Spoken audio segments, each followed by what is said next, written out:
It's such a privilege to have you all here, and it's really my pleasure and privilege to introduce our next speaker, Bob Trask, and his wife, Mary. So it's wonderful having you here. Bob Trask is an international speaker. We're really lucky to have him here. He's an international motivational speaker and inspirational speaker. So let's put our hands together for Mr. Bob Trask.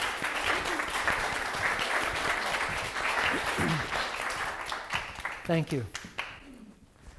Thanks for having me here, and thanks for coming out and being here on this Sunday. There's a camera shooting over here, so I just wanted to let you people know on this side that these folks over here are in the Witness Protection Program. So you don't know them, you have never seen them. Today we're going to do some interesting things. We're going to talk about meditation. And my hopes are that when you go home today, you'll have some meditative techniques that you can use. I know most of you probably already meditate. How many people here have taken meditation classes? Almost everyone. How many of you meditate regularly? Okay. So when I say how many people take meditation classes, I get this. When I say how many people meditate regularly, I get this. So I know what that means, because I also am a meditator, and I've been meditating for many, many, many years. I first started meditating when I was a free diver, and I was free diving every day, and my intention was to get down deeper and stay longer.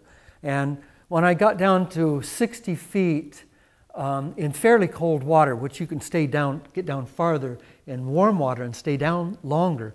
But I was diving in about 60 feet of water, and 60 feet to the bottom of where I was diving, so that's why I went to 60 feet. But at a minute and a half, I was done. I mean, I had to be back on the surface in a minute and a half, or I was toast. So I thought, gosh, I've got to be able to stay down longer than that. I just can't stay down longer than that. I don't know what to do. Plus, when I would come up to fish, they would go boom, shoot away from me. And I wanted to get closer to the fish. So a guy came aboard. I was a sea captain. I was running some kind of dive trips, and we had some National Geographic photographers that went out with us, and we did some really interesting underwater stuff. But a young kid came on just for a summer job, and he knew how to meditate. He'd taken transcendental meditation. So he taught me how to meditate. You know, you're not supposed to teach. If you're a transcendental meditator, you're not supposed to teach somebody. You're supposed to have them go take the class and get their own mantra. But, you know, he had something I wanted, and so I had something he wanted. So he taught me how to meditate, and it was kind of a clumsy little session, but I practiced it. And as I practiced it, I noticed that some things started changing in my life. I noticed that people there are some people that I would approach, some people on my crew, and there was like this vibration between us, and it was like static electricity. As the closer they got, and there was, and I'd say, "Hi, John, how's it going?" You know, it's just this. And I noticed that went away. I noticed that I began, you know, when I get close to John, I started seeing, hey, this is kind of an interesting guy, and I started hearing what he was really saying. So that was really interesting for me. What I didn't feel that was going to happen, which really happened, is that when I dove, I started staying down longer. And when I came back up to the surface, you come back up to the surface and soak out. I mean, you dive down, you stay as long as you can, come back up to the surface and you lay on the surface. Because if you're a free diver, the top of the water is like a mattress. You just lay there and breathe through your snorkel and get your oxygen back and blow off the excess CO2 and get ready to go back down again. I noticed that I didn't have to stay up nearly as long. I could come up and just go back down again. It was, the whole experience was so different. What else was really exciting was that fish stopped running from me. I didn't understand that. I would see a great big sea bass, and I would start swimming toward it, and it would just turn and start swimming toward me. I had no idea what that was about, and of course I did. You know, is that I was no longer fighting everything, and I no longer had this big bristly aura of, I don't want to. I was just sort of being with the water. And when I would dive, incidentally, when I would dive, and I think most divers would tell you this, when I dive, especially if it was in deep water, when I bent over to go down, there was always a little fear. And as I went down, the deeper I got, the more I felt the pressure of the water, the darker it got as I went down, the more that fear would increase. Now, it wasn't a terror, it was just fear. But after I was free diving for a while, I felt like I belonged in the ocean. I felt like I was at home in the ocean. Then I started diving in Hawaii in warm water. Then I could stay down over 2 minutes. Then after a while, I could stay down over 3 minutes. Then I was out swimming one day off of the City of Refuge, and I saw a group of spinner dolphins coming through. There was a group that just live in that area, spinner dolphins. And I swam out, and they just came over to me, and they swam all around me, and I was swimming right along with them, and it was a marvelous experience. After that, several times, I was able to swim in the Hawaii area with whales. One day, swimming off of Kailua Kona, I went down, and a mother was on the bottom at about 40 feet, and her calf was laying right next to her. And I was able to go down and just swim up and swim around them and be close to them. And I mean, it's just marvelous experiences. So if meditation worked that well for this hard-knuckled, hard-headed sea captain, imagine what it would do for you in your life, with your relationships, with your health, with the energy that flows in and around you, if you were to live in a meditative state. And what I mean by living in a meditative state isn't that you always go around with this, I just think that your whole aura, your whole ambience slows down, and you begin to flow with the river of life. In one of my earlier seminars, and in my first book, I talk about that life is like a river. And I give this example, which was so perfect for me, because I was doing a lot of river rafting at that time, and it made so much sense that if there's a dock out into the river, and there's an old frayed rope hanging off the end of the dock that somebody's forgotten, and you walk out, this is birth, you walk out and you say, I'm going to jump in the river, and you jump in the river, and then you say, oh my God, it's wild and moving and I don't understand. And as you go by the rope, you grab onto it. Now I'm safe. So you're hanging on this rope, and you're water in your face, and you're hanging on, and your arms are tired, and your hands are and a lot of people live life like that, just hanging onto the rope. But if you let go of the rope and let the river just take you, then you go by farms and villages and wonderful, beautiful things. And you still have control. You can swim over here, you can swim back there. You can even swim up the river a little ways before you get tired. But mostly, Great Spirit knows what it's doing, knows where it's flowing, knows where it's going, and knows why. Understands perfectly who you are. You are the only one that has ever been incarnated. You're the only one. Out of the trillions and trillions of people who will come into or have come into this planet, into this family of humans, you are the only one.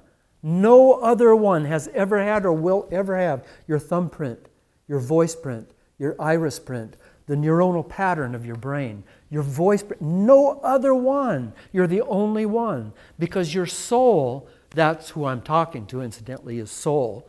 I mean, I'm not talking to ears and bodies. I'm talking to souls. I'm talking to who you really are, the eternal being. You as a soul are the perfect incarnation of Great Spirit, but you're the only one. You're the only incarnation that is like you. You're the only one. You're the only one that can... There's a whole lot of you listening to my voice here. There's a lot of you listening to my voice now on tape. But no one else is hearing what you're hearing. No one else is hearing the voice or the tone that you're hearing. No one else is getting the message that you're getting or not getting. No one else. You're the only one. The only one. And when you're in that river, when you let go of the rope and get into that river and live in flow with grace, with the harmony of the universe, with the soul of Great Spirit, with the breath of God, When you live in that way every day, you then, as Jesus said, the kingdom of heaven is within you. And believe me, when you live like that, the kingdom of heaven is within you.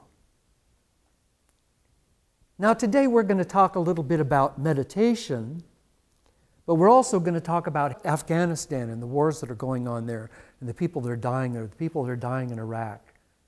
And what about those poor people who are being just slaughtered throughout various parts of Africa? What can we do about that? We're Americans. We live in this utopian society. Even the poorest of us are richer than most of the people in the world. What can we do? If a tree becomes injured by lightning or an accident or by an infestation of vermin of some kind or a disease, here's this little limb clear out over here on the edge. And off of this limb is this little tendril. And off of this tendril are 2 or 3 leaves. And those leaves are saying, I'm way over here and I'm just this little leaf. What can I do? What can I do? I know that this big tree that I'm a part of has got some problem, but what can I do? And the answer is you can be all that you can be. Because if you be all that you can be, then the energy and the sustenance that you send back into the mother tree may be enough to heal the other part. So we have an obligation and an opportunity today and every day to help heal the human race in this galaxy by being the most powerful leaves on the tree that we can be. And we don't need to go to Haiti or to Africa, but we need to let our individual lights shine so brightly that the lights around us are turned on, and in turn, turn the lights on in other hearts and lives and souls, so that we enrich, empower, and bring health to the whole human family in only the way that we can, because we're the only one. If you think your contribution doesn't amount to much, let me remind you that you're the only one.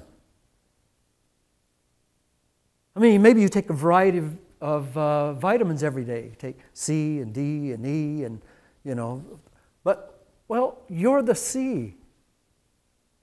You're the only C there is. If you don't put yours out there, there's an incomplete package. If we have a jigsaw puzzle here that we lay out of the entire world and the human race and all of nature, and there's 6 billion parts in that puzzle, and we all get together and put that puzzle together, and when we're finished there's a piece missing, what's the most obvious part of the puzzle? Don't be the missing piece. Just don't be the missing piece. We have the period from when we're born to when we die. We have that period of time. Pretty brief period of time. But we can't waste any of it. We can't afford to waste 1 minute of it.